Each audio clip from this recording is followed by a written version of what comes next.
I still look, I've been working on this movie for 2.5 years, and I look back at the whole experience. I look at the movie that we made. I can't believe someone let us make this movie. It's crazy to me. This last 2.5 years have felt like a fever dream because I loved Master of the Universe when I was a kid, and it's something I've carried with me my whole life. So to be able to tell this story now of these characters in this world that I've loved since I was a kid, I mean, it really was a dream come true. The thing is, we completely embrace what this stuff was, which the tone is strange. The world is really weird. The characters are weird. It was like this, kind of pure, uncut, Colombian grade '80s excess, all in like one package, and they let us bring it to life, and I'm delighted, and I'm shocked still.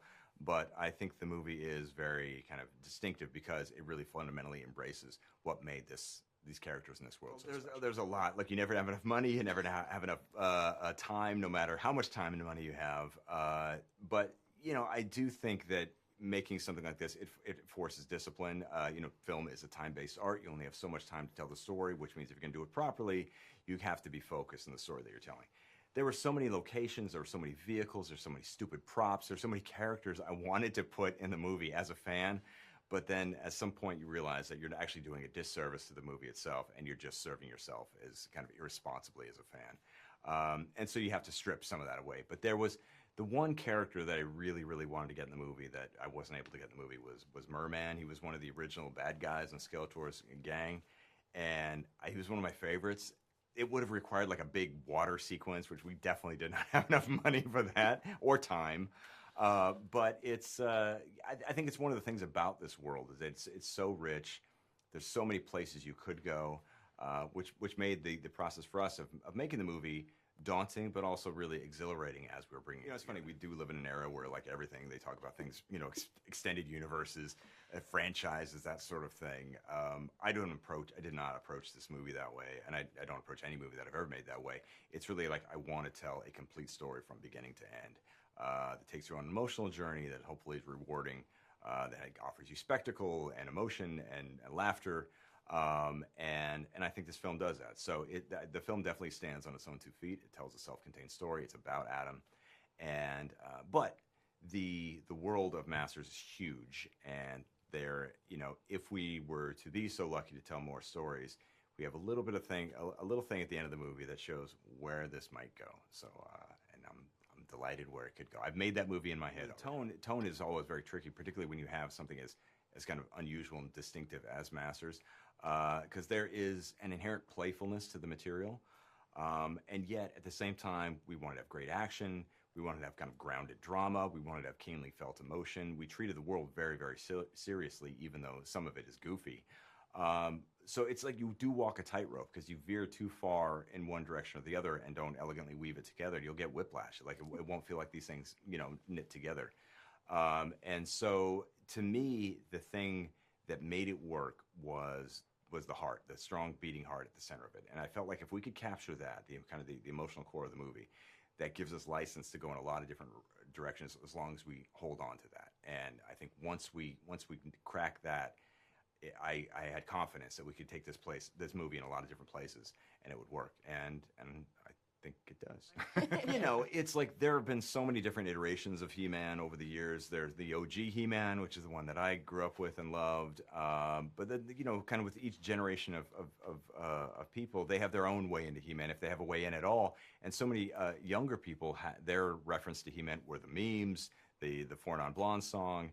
And so we wanted to acknowledge and weave that into the narrative as much as possible, the different iterations of He-Man, and that was a big one. The trick was, how could we do that in a way that it actually made sense and it didn't feel like we were shoehorning it in? And I think we figured it out. It's there's definitely a lot of Easter eggs in the movie. Without being irresponsible, because we have to be responsible stewards of the budget and the film. We want to make sure that people didn't know anything about He-Man could enjoy the movie, but for those who grew up with this stuff and love this stuff, the film is just littered. It's littered with Easter eggs. And so I will leave that to the keen-eyed fan to discover, but there's a ton of stuff in there. I'm delighted with that. I'm a big Darkness fan. I love the darkness. My composer and I, Daniel Pemberton, we started working together we started talking about this project. It was about a year and a half ago, and I'm a huge fan of Daniel's. I think he's an extraordinary talent. And I've been wanting to work with him for a long time. And one of the first touchstones that we had in our early conversations, like what I wanted the movie to sound like, was Flash Gordon from the '80s. I love that movie. It was a huge, huge movie for me when I was a kid. And part of the reason for that was the incredible score, that iconic score by Queen. It was really unusual to have a rock band score a movie, and it had a really distinctive sound. And I wanted this film to have that feel. So we talked about Queen a lot. Both Daniel and I love Queen. And we wanted to find for our big, song that we have at the end of the movie, we wanted someone to kind of capture that feeling, that kind of big and operatic, but also kind of virtuosic musicianship and incredible vocals. And we thought, like, well, who the hell could do that? Like, what band could do that? And then we remembered, oh my God, The Darkness can do that. And so we approached them. Little did I know that Dan Hawkins was a big He-Man fan when he was a kid.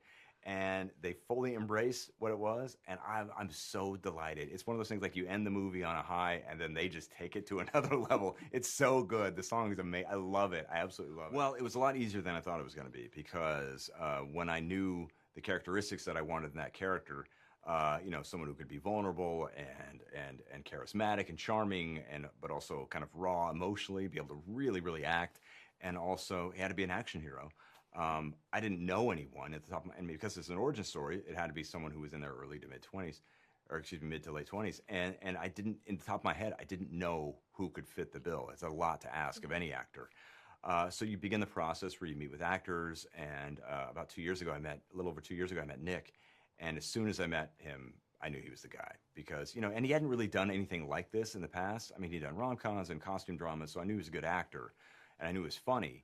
But he hadn't done this. And so when I found him, I was like, okay, I breathed a big sigh of relief, because I knew that I had the emotional center of the movie, that he really was going to give the film a beating heart. But then he also had to be an action hero. So that meant he had to hit the gym and lift really heavy things and eat ridiculous food and, do fight training and all that kind of stuff. And so he fully embraced that. And it's a real testament to his commitment. He completely transformed his body. He doesn't look anything like he did when I met him, 2 years ago in this movie. And so he can do both things. He can be an incredible action hero, and he's so charming and funny and vulnerable as Adam. And I just think he gives an extraordinary. I mean, there's a lot, because I was just such a huge devotee of that stuff when I was a kid. I was really into that stuff. Still am, actually, admittedly. But the one I keep coming back to, and the one I think is probably one of the most impossible ones to properly translate to the big screen, is Thundercats. I love Thundercats so much. I love the theme song. I loved all these weird cat people running around doing their wacky shit, and the Mumra and all that stuff. I loved it. It was so weird, and it was so much fun. And so that would be a dream to someday see that on the screen, whether I'm a part of it or not.